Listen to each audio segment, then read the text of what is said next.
Howdy folks, and welcome to the Hillbilly Kitchen. Today we're making an easy apple cobbler that's going to take you right back to Sunday dinner in Granny's kitchen.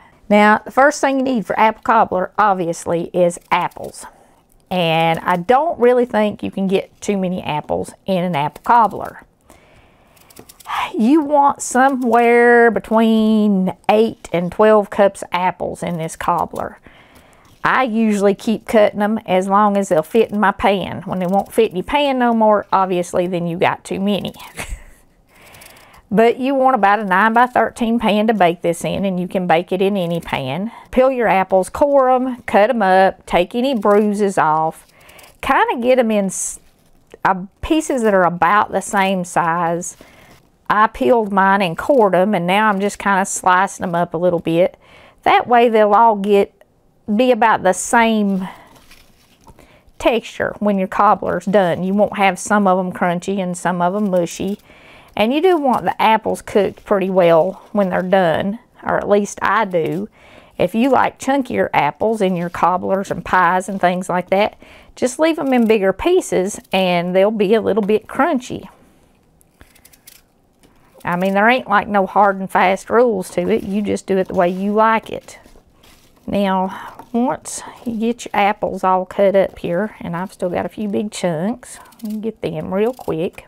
You can, while you're peeling your apples and cutting them up, you can get you a big bowl of water, put a little lemon juice in it, or a little white vinegar in it, or a little apple cider vinegar, something citrus, and peel them and cut them up in that, and it'll keep them from turning brown.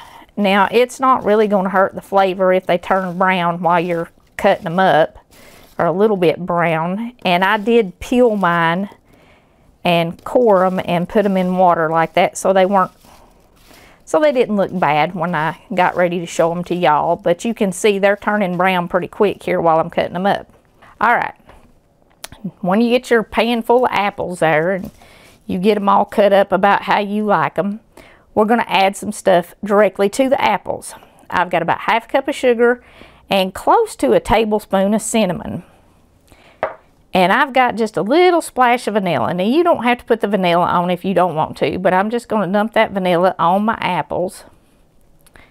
And then I'm going to mix my cinnamon and my sugar together.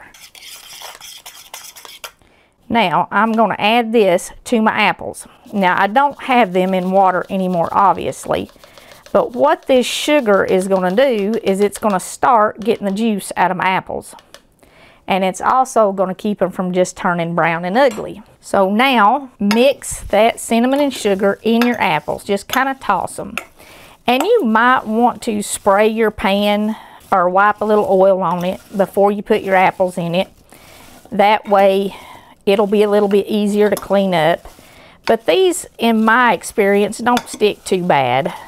And you don't need to be super precise with this. Just toss it around so that the vanilla is kind of mixed in there. If you use it, like I said, you don't have to use it. It's optional. And the apples are all kind of sort of coated with the sugar. And that's going to start drawing the juice out, like I said, and it's going to keep them from just getting all brown and icky. All right, now our next step. We're going to make like a giant crumb topping to go on top of this. I have 2 cups of all-purpose flour. If you have self-rising flour, you're going to want to add about half a teaspoon of salt to it. But to my all-purpose flour, I'm going to add a tablespoon of baking powder, a tablespoon of cinnamon, and about 3/4 to a teaspoon of salt. And you do want that extra salt in there because it will really draw out the flavor in the apples. And I'm going to add 2 more cups of sugar. Now, you can adjust this sugar a little bit. If you're using a really sweet apple, then you might not want quite as much sugar, but you're probably still going to want the 2 cups. At least 1.5 cups, and you can use a sugar substitute if you need to use a sugar substitute. That's perfectly fine. I am using wine sap apples because I have them in my yard and that's what's ripe right now. And those wine sap apples are extremely tart, so I definitely want the 2 cups of sugar.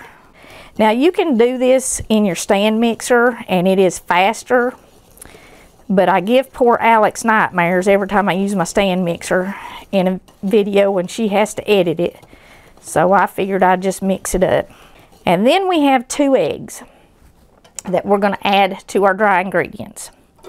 And we're going to turn this into a giant crumb topping. So give your eggs a little mix before you add them. And then pour your eggs in your dry ingredients. And like I said, your stand mixer will do this with the paddle attachment on it if you want to do it that way. But I don't want to give Alex nightmares, so I'm going to whisk it together here a little bit. And you mix this until it turns into crumbs. I do recommend a large bowl because you have a lot of dry ingredients and they're going to fly everywhere. Alright, now that don't take too long to mix by hand. You want it to look like this, kind of sandy, like a crumb topping, because that's what we're doing, is we're making a big old giant crumb topping to go on our cobbler. These are perfect for Labor Day, which is coming up here in just a couple of days. You can make it in one of your take and bake bowls and take it to a cookout. A good any time of the year for cookouts, but this is a really good fall recipe to take to all your potlucks and your church dinners and your fall festivals and all that kind of stuff, all your fall cookouts. You can even pack this up and take it tailgating, and it's good for that. And you're just going to dump that crumb topping on top of your apples. Now, don't mix this. Once you add the crumb topping into the apples, don't stir it up. You do want to spread it out so that it goes all the way to the edge. Just take your hand and kind of scatter it there. And the only other thing that we're going to do to this is we're going to pour 1½ sticks of melted butter on the top of it. And again, we are not going to mix it. We're just going to pour it on there.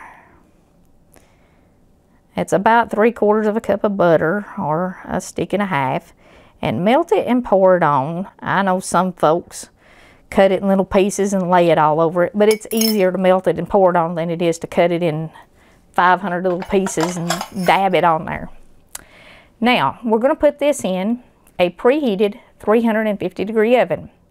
And we're going to cook it, depending on your oven, anywhere from 45 minutes to maybe even an hour. Now, in about 50 minutes or so, it's going to be done. And it's going to look like this. Golden brown and bubbly all over. This is one of those recipes that when you make this, just smelling it cooking is going to start bringing back the memories. And you're going to enjoy it before you ever taste a bite of it. Hang on to this one and take it with you all through the winter. It's even good for Thanksgiving. Like I said, everything through the fall, you can serve it just like it is warm. You can serve it cold. You can serve it warm with a little vanilla ice cream on it, or maybe even a little caramel syrup. You know, apples and caramel, they just go together, and it's that time of year. But it's definitely a good one for your Labor Day cookout this weekend. And if you're going to somebody else's house and it's a bring a dish or bring a dessert, take an old-fashioned apple cobbler, because everybody loves it, and it is one of those tastes of the season, and it's also one of those things that just brings back memories. Because it's Labor Day, I want to leave you with Ecclesiastes 3:12 and 13. I know that nothing is better for them than to rejoice and to do good in their lives, and also that every man should eat and drink and enjoy the good of all his labor. It is the gift of God.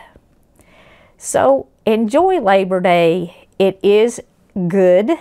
It's a gift from God. Enjoy the good of all of your labor. Happy Labor Day. Stay safe. If you have not already, please don't forget to click like and subscribe before you leave.